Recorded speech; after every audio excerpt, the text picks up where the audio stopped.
माल्यम कस्य विचित्र पुत्रस्तम पित्ता न संजायते। माध्वाचार्य ने सर्वदर्शन संग्राम में लिखा है,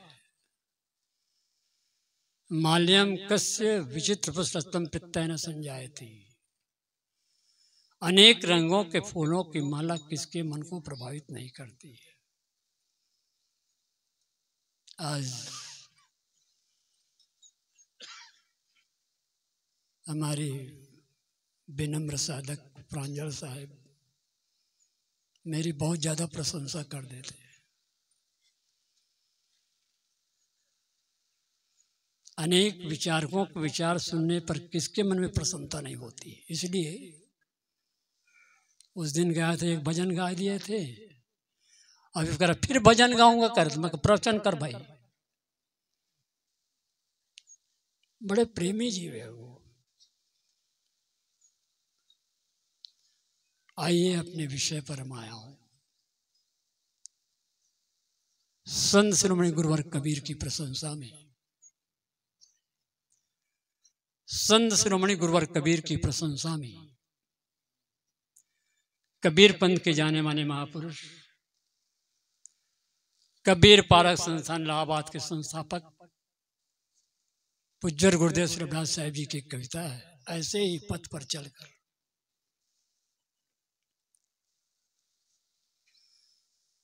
जब धर्म जाति को लेकर मानव मानव जलता था, जब धर्म जाति को लेकर मानव मानव जलता था, मैं बड़ा नीच तू कहकर यह आर्य का ये गलता था।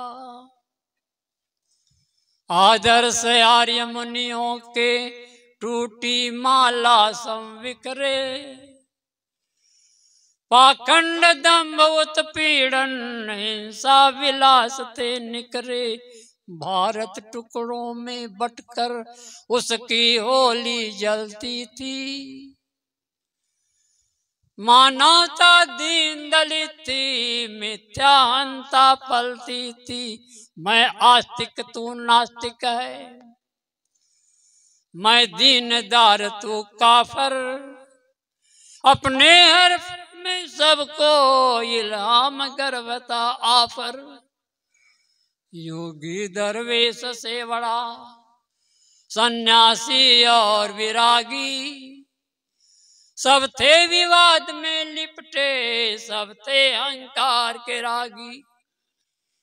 ऐसे संक्रमण समय में सम्राट संत एक आए, मानव को मानवता का वे निर्मल पाठ पढ़ाए।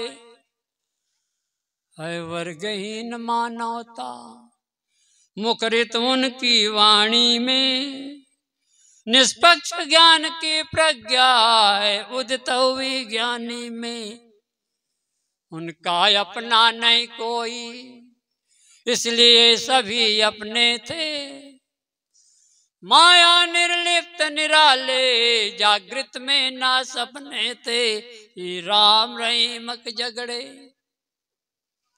उनको थे सदा खटकते, जिनको ले हिंदू मुस्लिम आपस में रहे चटकते। वेदों में और किताबों में राम रहीम नहीं है, न है आकाश के ऊपर न तो पाताल में ही है। वेदों में और किताबों में राम रहीम नहीं है, न है आकाश के ऊपर न तो पाताल में ही है। ऐ काजी पंडित सुन लो जो राम रहीम तुम्हारे घट घट में बोल रहे हैं, इनको दुख मत दो प्यारे। दिल दया राम को तज कर संध्या नमाज काली है, प्राणी से वैर बनाकर ईश्वर पूजा जाली है। सब पूजा धर्म कर्म है निर्मल मन वाणी काया, मानव में प्रेम प्रसारण हर जीव मात्र पर दाया, वे प्राण शाम के फूके। मानव समाज में बलकर वे प्राण शाम के फूके। मानव समाज में बलकर अब भी जग सुधर सकेगा, ऐसे ही पथ पर चलकर अब भी जग सुधर सकेगा, ऐसे ही पथ पर चलकर। बोलिए सदगुरुदेव की जय। आइए कुछ देर विचारों की तरफ। कर्म किसे कहते हैं?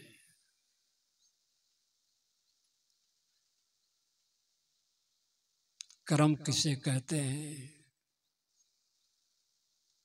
कौन से कर्म करना चाहिए? क्या कर्मों का फल भोग मिलता भी है?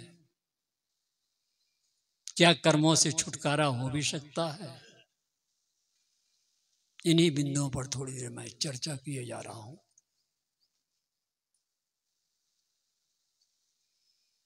मैं आप लोगों के बीच निरंतर भ्रमणशील रहता हूं।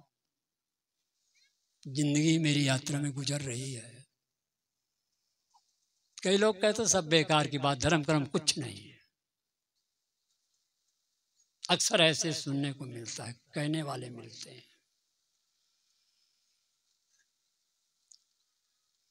समझ में नहीं आता धर्म कर्म कैसे कुछ नहीं है भाई, कैसे कुछ नहीं है। हमने अच्छे किए, अच्छे काम किए, बढ़िया काम किए, गलत काम किया, समय बीत चुका, घटनाएं बीत चुकी, लेकिन वो संस्कार आज भी मौजूद है। तो बचपने की बहुत सारी बातें आपको याद होगी। आपने अच्छा किया, बुरा किया, सही बात है क्या? अरे हाँ तो कहो बाबा, हो कभी कभी हुकारो भर दिया करो भाई। एक उदाहरण से समझने का चेष्टा करें। एक तालाब, वैसे मनवाणी शरीर के द्वारा जो कुछ भी अच्छे काम किए जाते हैं उसे हम कर्म कहते हैं। मनवाणी शरीर के द्वारा इच्छा पूर्वक जो काम किए उसे हम कर्म कहते हैं। क्रिया और कर्म में फर्क है। देखो हवा चल रही है, पत्ते हिल रहे हैं, सब हिल रहा है, मेढक कूद रहा है कुएं के पानी पर, तालाब के पानी में, क्रिया है, कर्म नहीं है। आदमी जो कर्म करता है इच्छा पूर्वक करता है, इच्छा से करता है, कुछ भी करता है, कुछ भी करता सुख के लिए करता है। एक तालाब, शाम के समय या एकदम प्रातः सुबह पहर जाइए आप तालाब के तट पर, पार में एक पत्थर का टुकड़ा फेंकिए आप वहां। जहां पर पत्थर का टुकड़ा पड़ेगा वहां पर मोटी लहरें उठेंगी और क्रमशः वो लहरें पतली होती हुई किनारे तक जरूर जाएगी। कहीं करके देखिए आप, कहीं पत्थर का टुकड़ा फेंकिए तालाब में, जहां पत्थर का टुकड़ा पड़ेगा मोटी लहरें उठेंगे और वो किनारे तक जरूर जाएगी। ठीक इसी प्रकार आदमी जो कर्म कर ले जाता है उसका संस्कार हमारे अंतःपट पर जरूर पड़ते हैं। नजरअंदाज करने की चेष्टा न करें, बात नकारने की चेष्टा न करें। हर व्यक्ति जानता पाप क्या है, पुण्य क्या है, हर कोई जानता है। अब वो करता क्या वो जाने। चोरी करना पाप है, झूठ बोलना पाप है, हिंसक कौन नहीं जानता है, लेकिन फिर भी आए दिन करते हैं। क्यों? क्योंकि लोभ सवार हो गया, मोह सवार हो गया, और आए दिन क्रोध हो गया तो पता नहीं क्या न क्या क्या न क्या न क्या क्या न क्या कर ले जाता है। किसी ने हमारी वस्तु छीन ली, किसी ने हमें कठोर शब्दों से प्रहार किया, मारपीट कर दिया, हमें अच्छा नहीं लगेगा। ये काम किसी और के साथ हमें नहीं करना चाहिए। किसी ने हमारी वस्तु छीन ली, किसी ने हमें मारपीट दिया, किसी ने कठोर शब्दों से प्रहार किया, हमें औरों के साथ नहीं करना चाहिए। लेकिन आए दिन हम करते हैं। हम भूखे हैं, किसी ने भोजन दे दिया, प्यासे हैं पानी पिला दिया, भूले हुए पति के मार्गदर्शन कर दिया, रोग से पीड़ित हैं, किसी ने चिकित्सा करा दी, हमारे मन में बड़ी खुशी हो। यही काम हमें औरों के लिए भी करना चाहिए। कोई दुखी है, लूले है, लंगड़े है, बीमार है, अरे फल भोग रहा है, करने दो, ऐसा कभी मत सोचना। जो बन पड़े सहयोग। कौन बात कर रहा है भैया?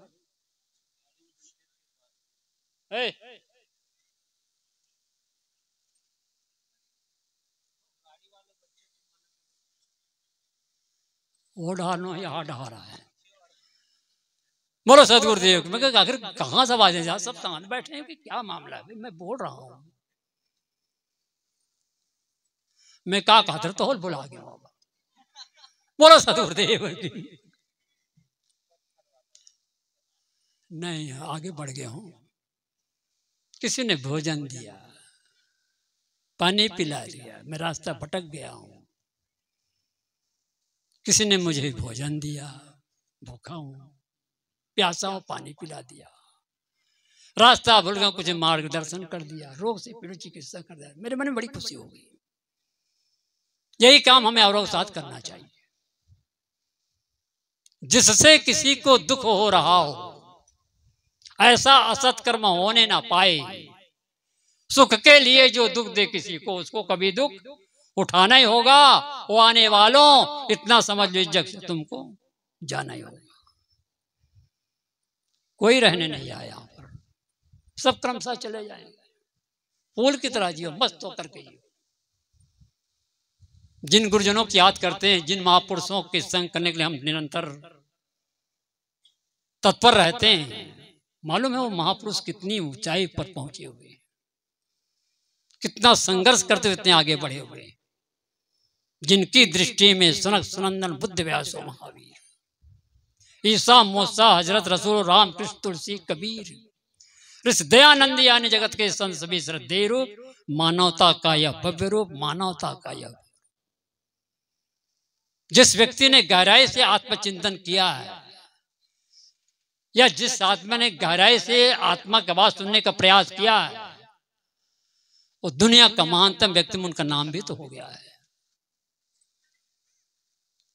राम नहीं है, कृष्ण कहाँ है, बुद्ध महावीर कहाँ है? इन महापुरुषों ने कुछ किया, बहुत सारे संघर्ष किए, और आज हजारों वर्ष होने के बावजूद भी हमारे आपके बीच जीवित है। जिस कार्य को करने के लिए प्रेरित है, जिसमें हमारा हित और समाज का हित है, बेधड़क हो गए। मैं क्या संतों को भी ना पूछूं, माँ बाप को भी ना पूछूं, करते चले जाओ, सफलता आपके पीछे दौड़ती चली जाएगी। जिसमें आपका हित हो, समाज का हित हो, करते चले जाओ।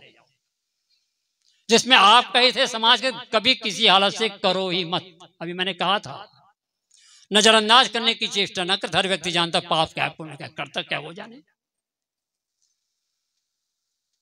लेकिन आज चोरी डाका हत्या व्यभिचार कुल बढ़ता चला जा रहा है। इतना सत्संग की झड़ी चलती छत्तीसगढ़ में, इससे मैं थोड़ा निराश भी हूँ आप लोगों से। इस छत्तीसगढ़ की धरती को मैं आपको क्या धरती को नमन करता हूँ, जहाँ इतनी सत्संग की धारा बहती है। फिर भी जब हम लिस्ट देखते हैं, शराबियों की संख्या सबसे ज्यादा छत्तीसगढ़ में, वहां बड़ा दर्द भी होता है। इसमें होंगे वैसे कुछ शराबी लोग, मैं पूछूंगा नहीं, किसी को घबराओ मत आप। कुछ शराबी लोग होंगे जरूर, अंडा खाने वाले भी बैठे होंगे, मांसाहार करने वाले भी बैठे होंगे। लेकिन मेरी अर्ज इतनी है, इतना कोई बात नहीं, जो हुआ हुआ। आज दृढ़ संकल्प ले लो कि आज से मैं अंडा नहीं खाऊंगा, शराब नहीं पीऊंगा, मांसाहार नहीं करूंगा। निश्चय कर लो, आपका जीवन फूल की तरह खिलता चला जाएगा। तो मानवता यही कहती है, आत्मा की आवाज को सुनो। हमारे महापुरुष और क्या करते हैं, खुद रास्ते पर चलते हैं और को भी चलने की प्रेरणा देते हैं। लेकिन एक यही याद रखना, 1000 बार बुद्ध महावीर आ जाए, चाहे कबीर साहब आ जाए, क्या कहते दुनिया चेत जाएगी? नाम मत लेना। लेकिन जो आंशिक जो सुधार हो रहा है इन्हीं महापुरुषों को देने। अगर भारत चला जात पाताल, यदि ये संत गुरु ना होते, साध वृक्ष सद्ज्ञान फल शीतल शब्द विचार, जग में होते याद नहीं, जड़ मरता संसार। इसलिए ये हमारे महापुरुष श्रद्धेय हैं, पूज्य हैं, आदरणीय हैं। एक व्यक्ति ने प्रश्न किया एक महात्मा जी से, और सारे काम का छुटकारा तो हो सकता है, लेकिन हत्याक्रम का छुटकारा हो सकेगा कि नहीं? एक भक्त ने संत से पूछा। और सारे चोरी डाका झूठ वूठ का तो निर्वाह हो सकता है, लेकिन अगर हत्याक्रम किया है, किसी को मार दिया है, काट दिया है, तो उनका छुटकारा तो नहीं हो सकता, गति मुक्ति उनकी हो ही नहीं सकती है। संत ने कहा कि नहीं, उसका उद्धार नहीं हो सकता, उनकी गति मुक्ति नहीं हो सकती है।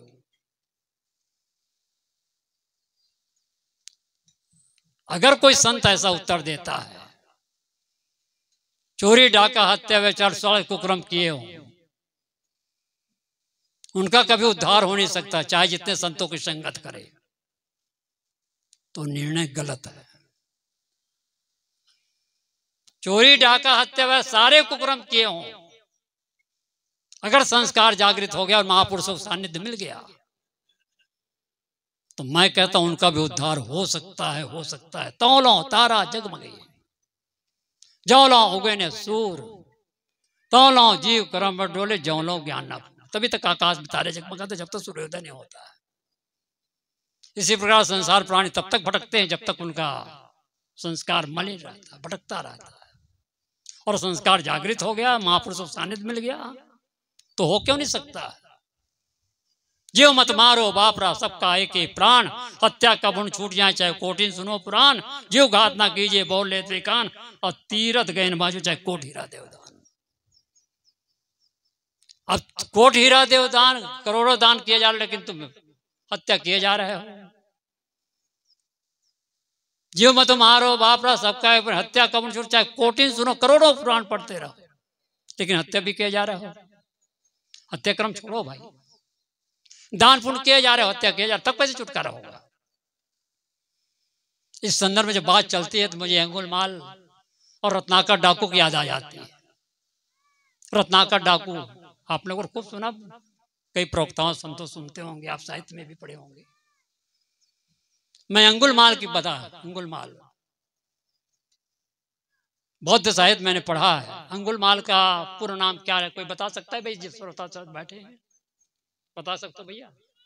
अंगुलमाल सुने होंगे आप लोग। 1000 लोगों को मार कर उंगली मालक पहनूंगा संकल्प लिया था। क्यों उन्होंने 1000 लोगों को मार के उंगली मालक पहनने का संकल्प लिया? अंगुलमाल का पूरा नाम अहिंसक था। ध्यान से सुनिए आप लोग, अंगुलमाल का पूरा नाम अहिंसक था। पुरोहित ब्राह्मण के लड़के थे, गुरुकुल में जाके वो पढ़ रहे थे। पुरोहित ब्राह्मण के लड़के थे, गुरुकुल में जाके पढ़ रहे थे। बड़ा मेधावी छात्र था वो, पढ़ने लिखने बहुत तेज। बड़ी जलन होती हर क्षेत्र में, विद्या के क्षेत्र में, पढ़ाई लिखाई के क्षेत्र में, ये धन दौलत के क्षेत्र में, मान सम्मान बड़ी बड़ी ईर्ष्या होती है। कई विद्यार्थियों ने उनको मारना भी चाहा, लेकिन मारने की भी हिम्मत, क्योंकि शरीर से भी काफी बलिष्ठ थे वो। सभी विद्यार्थी अपने अपने ढंग से अपने गुरु को गुरु दक्षिणा दे करके जा रहे थे। लड़कों ने उनको लांछन लगाया कि आदमी, क्योंकि जो लड़का तेज है पढ़े लिखे में, स्वाभाविक शिक्षक उनकी प्रशंसा करते ही करते हैं, तो उनकी प्रशंसा कुलपति महोदय वो बहुत अच्छा लड़का करके कभी कभी प्रशंसा करते थे। लड़कों को बड़ी चीड़ होती थी, अरे जिनकी आप इतनी प्रशंसा, वो मां चरित्र भ्रष्ट लड़का। अरे कैसी बात करते हो, इतने शालीन, इतना शिष्ट, इतना बढ़िया लड़का, इतने पढ़ने लिखने में तेज, इतना बढ़िया स्वभाव, कहना बहुत चरित्र भ्रष्ट लड़कों की इतनी प्रशंसा करते हो। ठंड के दिन थे, कुलपति महोदय की श्रीमती, वो बेचारा सोया था, पैर सिकुड़ा हुआ, एक चादर उड़ाते हुए देख लिया। चादर उड़ाते इतने में उनको संग के लड़का चरित्र भ्रष्ट हो गया। वो पता नहीं कैसा कुलपति रहा हो, पक्का भी हो गया कि वास्तव में लड़का चरित्र भ्रष्ट है। सभी लड़के अपने अपने ढंग से गुरु दक्षिणा देकर के जा रहे थे, और बेचारा पुरोहित ब्राह्मण का लड़का क्या था, उनके पास कुछ था नहीं, वो लौंग इलायची था, ले जाकर के गुरु को समर्पित किए। गुरुदेव मेरे पास और कुछ है नहीं, आपने मुझे आधार दिया, आपके गुरुकुल में रह करके पढ़ा लिखा, कुछ है नहीं, बस यही है लौंग इलायची। तो कुलपति महोदय ने कहा, गुरु दक्षिणा में लोगों को मार कर उंगली की माला पहनाओ मुझे। अरे अब ये कम बड़ी बात है, लोगों को मार करके उंगली की माला पहनाना। मेरे दोस्तों, ये उत्तर प्रदेश की घटना, श्रावस्ती साइट में की। कभी भी आप अयोध्या जाते थे, एक बार श्रावस्ती साइट भगवान बुद्ध ने 26 वर्षावास किया, तो वहां जाकर के देखिए आप। मैं अंगुलमाल की गुफा में जा चुका हूं एक बार, बहुत दम घुटने लगा, तुरंत भगा, नहीं तो मर जाता वहीं पर, बच गया कम से कम। अब तो बंद हो गया सरकार को, बिल्कुल मैंने वहां कोई नहीं जा सकता है, दूर से देखते हो उसको। तो देखा विद्यार्थी जो है, तब आदेश फरमाया कुलपति महोदय की 1000 लोग माला बना। ये कौन बड़ी बात है, सामान्य बात है, चला जाता हूँ। चला गया श्रावस्ती शहर में, बाजार के दिन। अब बाजार के दिन तो है, लोग बाजार में सब दैनिक जीवन से संबंधित वस्तु खरीदने सब जा रहे हैं, साग भाजी कपड़ा लता कुछ भी हो। अब जो जा रहे हैं और आ रहे हैं, बस उसको मारना है, मार के फेंक देना, बस उंगली ले लेना है। ऐसे कितने लोगों को मार चुके। भगवान बुद्ध वहीं से कुछ दूर बैठे हुए थे। अब जिनको मारा पीटा जा रहा है, चीखने चिल्लाने रोने की आवाज आ रही है, तो भगवान बुद्ध ने आनंद से कहा, आनंद ये क्या घटना घट रही है? कोई रो रहा है, कोई चिल्ला रहा है, कोई चीख रहा है, क्या बात है? आनंद कहीं से सुन लिया था। उनके शिष्यों में से प्रमुख शिष्य आनंद थे, जो बहुत ही निकटवर्ती थे, उनकी सेवा में तत्पर रहते थे हमेशा। आनंद ये क्या हो रहा है? कहीं भगवान अंगुलमाल नाम का राक्षस आया है, और शायद आज बाजार के दिन है, लोगों को आज मारता होगा। भगवान उन्होंने संकल्प ले रखा, 1000 लोगों को मार करके उंगली की माला पहनने का संकल्प ले रखा है। बुद्ध ने कहा, क्यों भाई, क्यों मार रहा है, क्या मामला, क्यों ऐसा मार रहा है? उन्होंने कहा कि अभी तो मैं नहीं जानता, लेकिन ऐसा मैंने सुना है कि 1000 लोग मार करके उंगली माला पहनना, ऐसा संकल्प ले रखा है। बुद्ध ने कहा, लोगों ने क्या बिगाड़ किया है भाई, क्या बिगाड़ किया है, क्यों मार रहा है? कहीं चलो चले। आनंद ने बहुत शक्ति पर, भगवान आप मत जाइए, मत जाइए। कहने नहीं, मैं जाऊंगा, मैं जाऊंगा वहां पर, जो घटना घट वहां पर मैं जाऊंगा। कहने भगवान आप मत जाइए, आपको मार डालेगा। हाँ, मार डालेगा। मैं इस जीवन में आकर जो मुझे करना चाहिए मैं कर चुका हूं, मुझे मार क्या लेगा? बड़ी निर्भीकता के साथ चले गए जहां पर वो घटना घट रही थी। वो आगे चले जा रहे हैं, अंगुलमाल मिल गए जहां लोगों को मार रहे थे फटाफट। तुम्हारी ये निर्भीकता, तुम्हारी आने की हिम्मत, कैसे चले आए? रुक जाओ यहीं पर। अंगुलमाल का, रुक जाओ। बुद्ध ने कहा कि मैं तो रुक गया, तुम कब रुकोगे? बस यही कहा। देखिए, शब्दों में बड़ी जान होती है मेरे दोस्तों, याद रखिए आप, शब्दों में बड़ी जान होती है। मैं तो रुक गया, तुम कब रुकोगे? तुम्हारी यही हिम्मत। तलवार उन्होंने उठा लिया यूं। बुद्ध ने कहा, अच्छा यही तुम्हारी हिम्मत है। वहीं पर एक पेड़ था, बताते हैं पौधा पेड़, लेकिन इसको काटो, डगालियां काट दी गई, बीज का भाग जो तना था, लेकिन इसको भी काटो, इसको भी काट दिया गया। फिर कहा कि इसको ज्यों को तो लगा दो। मतलब बुद्ध ने अंगुलमाल से कहा कि इसको काट दिया, फिर लगा दो ज्यों का तो। ये तो मैं नहीं लगा सकता। तो बुद्ध ने कहा वाह, किसी का जीवन तुम ले सकते हो और किसी का जीवन तुम दे नहीं सकते। जीवन लेने का अधिकार तुम्हारा कैसा? तुमने काट दिया, इसको लगाओ ज्यों का तो। फिर कहने ये मेरी हिम्मत नहीं। जब जीवन ले सकते हो, किसी को जीवन दान तुम दे नहीं सकते, तुम्हारा लेने का अधिकार कैसा है? रुक गए वहीं पर उनका हाथ। लेकिन मैंने बहुत सारे किया है, पता नहीं कितने लोग मैं मार चुका हूं। कोई बात नहीं, आ जाओ मेरी शरण। लेकिन इतना प्यार से, इतने प्रेम से मुझसे किसी ने बात नहीं किया। लेकिन मैं कर रहा हूं, बुद्ध ने कहा। इतना प्रेम से मुझसे किसी ने बात नहीं किया, लेकिन मैं कर रहा हूं। आ जाओ मेरी शरण। बुद्धम शरणम गच्छामि, संघम शरणम गच्छामि, धम्मम शरणम गच्छामि। तो मेरा कहने का तात्पर्य यह है कि चाहे चोरी डाका बत्ता सारे कुकर्मक किए हों, अगर महापुरुषों का सानिध्य मिल सकता है और संस्कार उनकी जागृत हो जाए, तो मैं कहता हूं उनका उद्धार होने में कोई देरी नहीं है। 1 मिनट। इसलिए कुछ भी किए हों, अगर उनका संस्कार जागृत हो जाए तो महापुरुषों का सानिध्य मिलना चाहिए। नित करसान लोहागन छूटे, नित की गोष्ठ माया मोह टूटे। सभी परमात्मा, परमात्मा आपकी चेतना है। सभी भगवानों को भगवान आपकी चेतना है, आपका अस्तित्व है। जो करना चाहिए नहीं करना चाहिए आपके अंतरात्मा आवाज देती है। किसी पत्रकार ने महात्मा गांधी से पूछा था कि गांधी जी देखने में आप कोई खूबसूरत नहीं है, आपकी भाषण में कोई कलाबाजी भी नहीं है, लेकिन फिर भी पूरी जनता, पूरा भारत आपके पीछे लट्टू बनाए, क्यों? क्या गजब का उत्तर दिया है गांधी जी ने।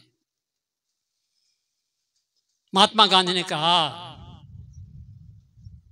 मेरा परमात्मा राम बैठा है अंतापट पर। जब मुझे कोई काम करना तो मैं उनसे पूछ लेता हूं कि काम करना चाहिए कि नहीं करना चाहिए। करना चाहिए, कमर कस लेता हूं करने के लिए, कि काम गलत है नहीं करना चाहिए तो उसके लिए भी कमर कस, मुझे नहीं करना है। यही आवाज हमें और आप सबको सुनना चाहिए। और जो जितनी गहराई से आत्मा की आवाज सुनने की चेष्टा करता है, उतना ही महानतम व्यक्तित्व को प्राप्त होता है। कुछ देर मैंने आपके समक्ष निवेदन किया और सबकी दृष्टि आप पर है ना? अरे हो तो कहो। बोलो सदगुरुदेव। काफी समय हो चुका है। बड़ी शालीनता और शिष्टता का परिचय देते हुए शांत वातावरण बना करके आप लोगों ने मेरी बातों को बहुत ध्यान से सुना है। एक कविता गाकर वाणी में विराम लेना चाहूंगा। आज तक जो कुछ मिला वह छूट चुका है, सरकता संसार जो वह कब रुका है। प्रेमियों के प्यार सपने से टूटे हैं, मान्यताओं के मेरे दुनिया लुटे हैं। है नहीं कुछ भी जहां अपना मारा, शोक है किस बात का तूने विचारा। जब यहाँ होता हमें सब काल रहना, तब हमें कुछ चाहिए था फिक्र करना। जब सदा के वास्ते जाना यहाँ से, किस लिए चिंता करें किसकी माया से। नित निरत से शांति का सागर वही है, जिनके जीवन में कोई चिंता नहीं है। काम यह अतिशय सरल विश्वास लाओ, साधना सत्संग में मन को लगाओ। भोग पथ पर तंत्र है, दुख काय मलय। सवस पथ है त्याग, जो सुखमय सरल है। जिंदगी जीना सभी क्या जानते हैं, लोग तो धन की प्रमुखता मानते हैं। धन तो केवल तना गुजर के वास्ते हैं, पर विचारो शांति के क्या रास्ते हैं। क्या कोई सम्मान धन परिवार पाकर हो सका है जिंदगी में शांति सागर। शांति का पथ चाह को नित छोड़ना है, बाहरी घुड़ दौड़ से मन मोड़ना है। बात तो सबकी समझ में आ भी जाती, पर विषय की आदतें उनको नचाती। त्याग केवल त्याग से ही बढ़ सकेगा, जो कर शुरुआत वही चढ़ सकेगा। भक्ति से हो ज्ञान, उससे ध्यान होता। ध्यान से हो त्याग, सब भवरोग कोता। त्याग से ही शांति सबको मिल सकेगी, त्याग से ही शांति सबको मिल सकेगी। शांति से ही जिंदगी ये खिल सकेगी, शांति से ही जिंदगी ये खिल सकेगी। बोलिए सदगुरुदेव की जय, संत समाज की जय, भक्त समाज की जय, माता बहनों की जय, प्यारे बच्चों की जय, साहिब बंदगी साहिब। बड़ी शालीन तौर से इसका का परिचय देते हुए शांत वातावरण बना करके आप लोगों ने मेरी बातों को बहुत ध्यान से सुना है, इसलिए बहुत बहुत प्रशंसा के पात्र हैं आप लोग। मैं आप सबका आभार मानता हूँ। इन्हीं शब्दों के साथ अपनी वाणी को विराम देता हूँ।